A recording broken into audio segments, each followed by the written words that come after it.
perlu disebut orangnya ya. Karena kalau dalam hukum nggak boleh nih pimpinan tertinggi menyebutkan langsung rekomendasi nama tuh nggak bisa. Kalau misalnya kriteria jelas harus punya pengalaman. Jangan sampai nanti yang terpilih ataupun yang akan menggantikan saya dan Rafli adalah orang-orang yang ingin menghidupi dirinya sendiri atau mungkin lingkungannya atau mungkin sekelompok orang-orang yang ada di sekitar dia gitu.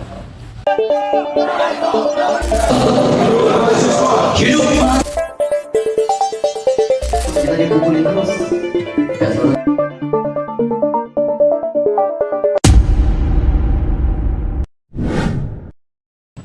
Tiba saatnya kita mulai mengenang perjuangan penuh kejayaan. Masa jabatan sebentar lagi purna. Kenangan manis akan tercapai. Kembali lagi bersama saya Ages dalam FEM for your motivation, dan kali ini saya tidak sendiri, ditemani bersama Wakil Presiden Eksekutif Mahasiswa Universitas Brawijaya. Halo.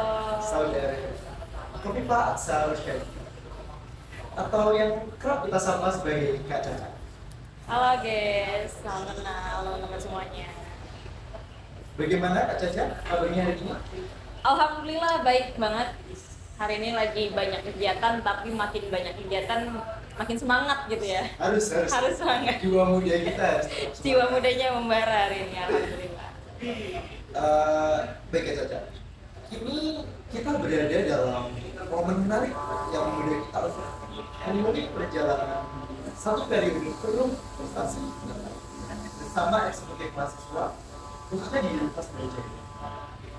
Di sini saya juga sudah menyiapkan beberapa film mengenai apa aja perjalanan Kak Caca selama ini, dan tentunya mungkin akan membuat kita lebih mengenal lebih dalam perjuangan Kak Caca selama setahun belakangan. Baik Kak Caca, apakah pernah terbayang bisa duduk di sini sebagai Wakil Presiden Eksekutif Mahasiswa Universitas Brawijaya? Jujur nggak pernah kebayang sama sekali. Bahkan pas lagi mahasiswa baru itu, kalau misalnya teman-teman tahu, di jajaran kabinet saya juga ada rekan saya dari awal maba, Menko Pengembangan. Itu kita masih jadi staff. Terus setiap ngelihat jajaran BPIM saat itu lewat tuh kayak, "Cik, keren banget ya. Kapan ya bisa kayak gitu?" Karena mereka lewat tuh semua orang ngeliatin gitu kan. Ke CL bikin circle di tengah payung itu kayak keren banget. Itulah momen dimana akhirnya aku sama rekan gue ini, tim dari BPI juga, berpikir bahwa kayaknya bisa deh sampai ke sana. Cuman kebayang sampai beneran terjadi tuh enggak sama sekali kepikiran kayaknya bakal jadi wapres atau bahkan pegang amanah di EM ini, enggak sama sekali kepikiran. Oke Kak, sebelum akhirnya menjadi Wakil Presiden, landasan atau dasar apa yang kemudian dapat membuat Kakak ini yakin untuk maju sebagai calon Wakil Presiden? Kayak landasan ya, landasan jelas kebermanfaatan. Jadi sejak awal pun kalau teman-teman tahu historis dari saya, sejak SMA saya aktif di organisasi eksternal juga, organisasi pelajar Islam Indonesia namanya. Dari sana saya mulai belajar memahami lingkup nggak hanya di internal sekolah saya. Ternyata ada banyak permasalahan-permasalahan yang dialami oleh masyarakat, khususnya pelajar saat itu ya. Mulai dari dikotomi pendidikan dan lain sebagainya. Akhirnya mulai dari sanalah sense of crisis saya terbangun untuk akhirnya selalu melakukan segala sesuatu yang bisa menimbulkan banyak kebermanfaatan untuk orang-orang. Sampai masuk ke Brawijaya, saya langsung tembak juga organisasi eksternal di sana karena saya merasa ketika masuk ke sana semakin banyak hal-hal yang bisa saya dapatkan gitu kan. Entah relasi, entah keilmuan, entah pengalaman, sampai akhirnya masuk ke dalam eksekutif mahasiswa juga di staff, kemudian menteri. Di situ juga saya selalu berperan sebagai orang yang mengorganisir untuk bagaimana kebermanfaatan ini lingkupnya lebih besar gitu. Dan di tahun 2019 akhirnya saya membuat satu platform atau komunitas itu khusus untuk teman-teman generasi Z. Di sana juga aspek kebermanfaatan yang saya dirikan. Makanya memang landasan paling dasar ya kebermanfaatan. Kalau saya ngambil jabatan ini, kebermanfaatan yang bisa saya berikan untuk orang lain, lingkupnya sebesar apa? Kalau saya nggak ngambil ini, bermanfaatnya gimana? Ternyata ketika ditimbang-timbang, oh wapres ini bisa nih untuk memberikan kebermanfaatan lebih banyak di Brawijaya. Oh, punya banyak pengalaman banget ya dari SMA, juga dari teman-teman itu tidak hanya di internal tapi juga di eksternal. Bahkan tadi sampai komunitas juga ya? Ya, komunitas teman-teman kalau tahu namanya centennials.id, terus ada juga beberapa komunitas lain yang saya kelola, tapi memang yang saya dirikan sendiri itu komunitasnya Centennials namanya. Luar biasa sekali. Baik Kak Caca. Hingga akhirnya tujuan Kak Caca ini sebagai wakil presiden. Proses seperti apa yang telah Kak Caca lalui untuk mencapai sebuah titik? Proses ya. Kita kalau ngomongin proses nih, kadang-kadang didengar sama anak yang seangkatan saya tuh kayak apaan sih nih orang basi banget ngomonginnya, tapi memang saya sendiri kerasa proses yang saya jalankan cukup panjang di Brawijaya. Tadi kan disebutkan dari staf muda, kemudian staf ahli, menteri, sampai ke sebelum ke Wapres ini saya jadi Kapel atau Pelaksana Raja Brawijaya. Ini mungkin puncaknya. Puncak akhirnya saya memutuskan bahwa ketika memegang suatu amanah di universitas, ternyata banyak dampak yang bisa diberikan, banyak dampak yang bisa dihasilkan gitu. Akhirnya setelah menjadi Kapel Raja Brawijaya, saya berpikir dengan kemampuan saya di sini, mungkin sebagai wakil presiden bisa saya ambil gitu ya amanahnya. Kalau proses pasti panjang, dari daftar berkas, cari dulu presidennya siapa, presiden nyari wapresnya siapa. Kalau saya kan juga di organisasi eksternal ada musyawarahnya ya, dari organisasi saya ini siapa yang mau diturunkan sebagai calon wakil dan presidennya gitu. Itu panjang juga musyawarahnya, sampai seminggu musyawarah menentukan 2 nama ini. Sudah muncul 2 nama, kita bikin grand design. Grand design bareng itu kurang lebih 3-4 hari. Setelah 4 hari selesai, lanjut ke masuk pemberkasan di KPU-nya, di pemiranya, panitia pemira. Baru kita masuk lagi ke debat publik. Debat publik belum selesai, kampanye sampai ke Kediri, UB Dieng, semua fakultas saya kelilingin.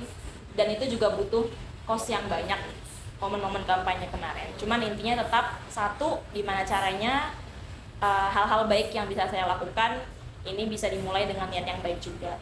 Dari proses kampanye, pencalonan, insya Allah semuanya nggak ada niat yang buruk lah untuk Brawijaya. Luar biasa sekali. Istilahnya kalau Gen Z sekarang bilangnya tak segampang itu ya Kak? Tak segampang itu, bener banget, dari staf ahli, staf muda bahkan ya. Betul sekali. Berapa tahun tuh? Dengan segala hal yang Kak Caca capai saat ini, menurut Kak Caca nih, apakah ada atau Kak Caca ini merupakan sebuah pemimpin yang baik untuk eksekutif mahasiswa khususnya di Universitas Brawijaya? Iya. Sebelumnya makasih ya pertanyaannya, tapi sebetulnya pertanyaan ini saya tanyakan kembali kepada teman-teman kan. Sebaiknya seperti itu. Apakah sosok wakil presiden hari ini di eksekutif mahasiswa sudah menjawab keresahan teman-teman di Brawijaya? Itu pertama. Kemudian kedua, cocok menjadi tokoh yang baik untuk teman-teman di Brawijaya juga. Itu aja kuncinya. Kalau ternyata dengan hadirnya sosok Caca sebagai wakil presiden ternyata banyak menimbulkan perubahan baik di Brawijaya, dan juga saya mampu ditokohkan di sini, teman-teman bisa melihat saya sebagai sosok inspiratif gitu ya. Ya itu berarti kan salah satu indikator bahwa saya merupakan pemimpin yang baik gitu di sini. Cuman tetap saya kembalikan lagi sama teman-teman jawabannya. Jangan saya yang jawab. Tadi kan sebagai sosok pemimpin yang baik nih, menurut Kak Caca, apa yang khas dari Kak Caca buat eksekutif mahasiswa? Wow, kalau ini mungkin kelihatan ya di teman-teman hari ini, saya khasnya itu kolaboratif. Saya senang banget menjahit ya atau meramut dari beberapa sektor di luar eksternal itu untuk bergabung berkolaborasi dengan eksekutif mahasiswa. Tahun ini kemitraan kita dengan pemerintahan ada, dengan bank juga ada, BSI ada, Mandiri ada gitu kan. Semuanya kita gandeng. Yang penting kolaboratif, bermanfaatannya banyak gitu. Terus tokoh-tokoh besar di Indonesia juga kita undang datang. Kalau di acara terakhir kemarin ada Pak Muhajir. Terus kalau misalnya acara-acara sebelumnya banyak dari dirjen kementerian juga. Ya hal-hal seperti itulah yang menjadi ciri khas seorang Caca sebetulnya. Dan yang kedua, selain kolaboratif, saya ini memang terkenal orang yang suka mengayomi gitu. Jadi teman-teman BPH, teman-teman staff mungkin beberapa ada yang sering banget cerita-cerita story-story tentang bahkan kehidupan pribadinya gitu ya. Karena satu hal yang mungkin pernah saya dengar ya, ini saya dengar bukan saya klaim sendiri, Kak Caca ini bukan hanya pemimpin yang ditakuti atau disegani, tapi juga pemimpin yang disayangi. Kayak gitu kurang lebih ya. Ini semoga beneran nih, nggak tahu nih orang briefing apa enggak. Bener dong Kak Caca, harus laki. Amin. Baik Kak Caca. Sebagai seorang wakil presiden, tentunya kata pemimpin itu sudah melekat dalam diri. Menurut kakak ini tantangan-tantangan apa yang telah kakak lalui selama periode jabatan ini? Waduh. Di sebelah sana ada BPH saya, jadi kayak ngomongin tantangan langsung kayak nengok, hai, apa yang harus saya jawab di sini Adinda, gitu kan? Tantangan ya, luar biasa sih. Ini namanya dinamika organisasi. Jelas sebagai seorang mahasiswa kita punya idealisme tinggi. Idealisme ini seringkali berbenturan dengan realisme yang terjadi entah di tataran universitas, tataran regional di Malang, Jawa Timur, bahkan sampai ke tataran nasional gitu. Ya sekecil tantangan di universitas pun kita banyak banget dinamikanya ya sama rektorat, jajaran-jajaran rektorat. Kemudian di internal pun pasti ada tantangan juga. Ya, inilah yang dinamakan idealisme dari teman-teman mahasiswa akhirnya teruji gitu. Sejauh mana bisa bertahan dari sana. Tapi memang namanya tantangan berbeda ya dengan ancaman ya. Kalau di SPWT kan juga beda tuh. Kalau misalnya tantangan ya memang harus dihadapi dan pasti ada solusinya gitu. Nggak mungkin stuck di sana kemudian selesai bubar jalan EM kan nggak mungkin. Makanya kurang lebih karena idealisme tadi akhirnya ada tantangan yang muncul. Ya itu sih ya paling ya kalau tantangan. Sebagai seorang wakil presiden yang memimpin organisasi tertinggi di Universitas Brawijaya, hal besar apa yang Kak Caca berikan? Jika boleh tahu dan untuk itu khususnya untuk mahasiswa Brawijaya. Bismillah, semoga masih dicatat amal baiknya ya. Takutnya ria gitu. Enggak, ini enggak ria, tapi ini bentuk motivasi mungkin untuk teman-teman bahwa ketika ternyata teman-teman punya satu posisi tertentu gitu ya, kebermanfaatan itu lebih banyak dihasilkan. Waktu saya nyusun rencana strategis dengan Pak Presiden Rafli, itu saya menyantumkan beberapa program unggulan. Salah satunya ada beasiswa karya paripurna, itu bentuknya jadi seperti filantropi abadi. Kalau teman-teman di EM pasti sadar uang kasnya dipotong 10.000 tiap bulan.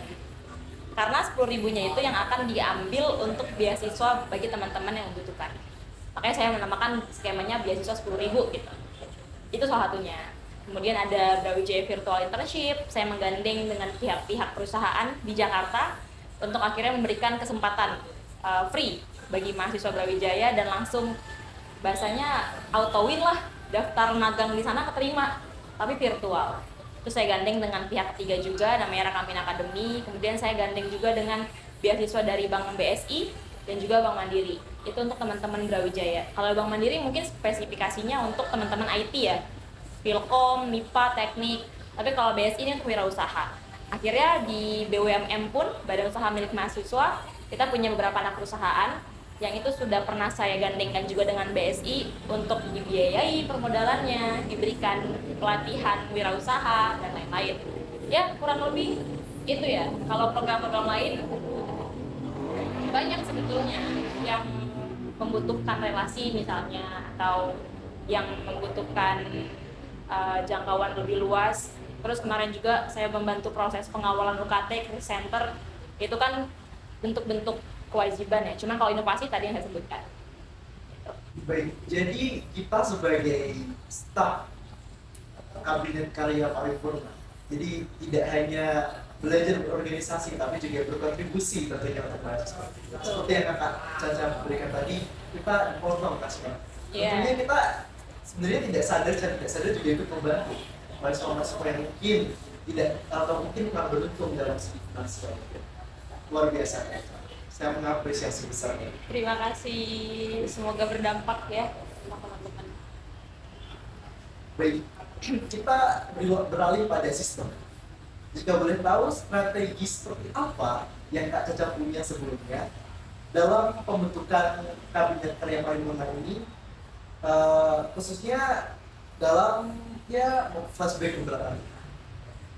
Strategi ya. Kalau strategi pasti semuanya sudah tertuliskan di dalam rencana strategis eksekutif mahasiswa. Jadi teman-teman bisa baca, barangkali mau maju lagi tahun depan misalnya ada yang mau maju gitu kan, bisa nih ada portofolio lagi gambarannya Renstra gitu. Nah, yang paling penting untuk saya ya, saya selalu mentabulasi atau mengumpulkan sumber daya yang saya miliki yang itu bisa digunakan di dalam eksekutif mahasiswa ini. Di Renstra itu makanya ada tabulasi source gitu, kalau teman-teman lihat. Jadi kementerian mana yang bisa saya gapai, yang saya bisa reach, kemudian instansi perusahaan apa yang bisa saya reach, terus komunitas-komunitas mana yang bisa digandeng dengan eksekutif mahasiswa. Itu tabulasi source pertama. Jadi kemampuan teman-teman itu harus sesuai dengan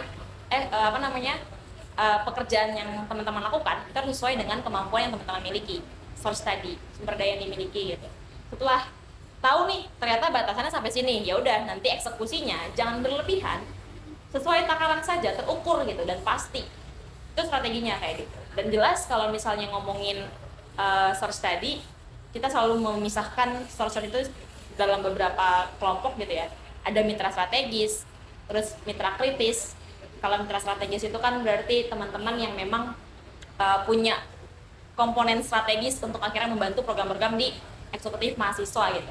Kalau mitra kritis ya mereka yang membantu untuk menyumbangkan gagasan-gagasannya, ide-idenya, kemudian kritik-kritiknya terhadap PM gitu. Biasanya mitra kritis ini dari teman-teman organisasi eksternal, teman-teman dari luar Universitas Brawijaya, ya gitulah intinya. Kurang lebih kalau misalnya strategi semuanya selalu saya kedepankan tentang kolaborasi. Jadi EM ini kalau mau banyak dampaknya, mau banyak yang dihasilkan, harus kolaborasi biar lebih besar jangkauannya. Lanjut, setelah Kak Caca mungkin tidak lagi menjabat sebagai wakil presiden, kita berandai-andai dulu nih Kak. Berandai-andai maksudnya 2 periode gitu? Bukan, Enggak dong. setelah ini dong Kak. Oh iya, misalnya setelah tidak lagi menjabat sebagai wakil presiden, Iya.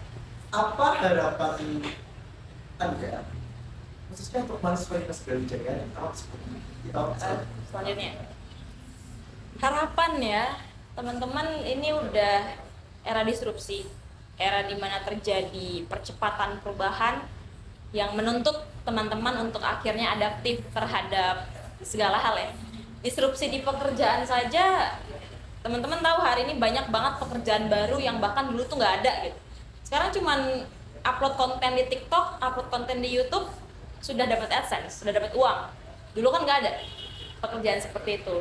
Nah, belum tentu pekerjaan yang hari ini teman-teman akan geluti setelah lulus di universitas, itu masih ada 5 tahun ke depan. Jadi, prepare yourself. Teman-teman harus tahu bahwa ini era disrupsi, digital native itu harus digunakan dengan sebaik mungkin. Jadi sosial media jangan cuma surplus informasi, tapi akhirnya statis berpikir gitu. Kalau surplus informasi ya harus dinamis, harus makin adaptif untuk melakukan keputusan. Ya kurang lebih itu ya. Jadi yang dihadapi ke depan 5-10 tahun bukan cuma bangsa sendiri, tapi diri sendiri juga. Ya berkecamuk lah pasti di sana. Mau ngapain. Makanya mulai dari sekarang cari wadah yang tepat, cari tempat yang terbaik untuk akhirnya teman-teman menemukan lingkungan sehat, berproses bersama, berkembang bersama, dan menjadi manusia yang berdaya ya. Ini mungkin relevan karena kita sedang istilahnya berada di akhir periode. Untuk presiden dan wakil presiden selanjutnya, kriteria seperti apakah yang Kak Caca harapkan untuk selanjutnya memimpin eksekutif mahasiswa Universitas Brawijaya? Nggak perlu disebut orangnya ya, karena kalau Karena dalam hukum nggak boleh nih boleh. pimpinan tertinggi menyebutkan langsung rekomendasi nama tuh nggak bisa. Kalau misalnya kriteria jelas harus punya pengalaman, kemudian capable, adaptif, dan terpenting tadi ya harus punya kebermanfaatan sisi kebermanfaatan ya.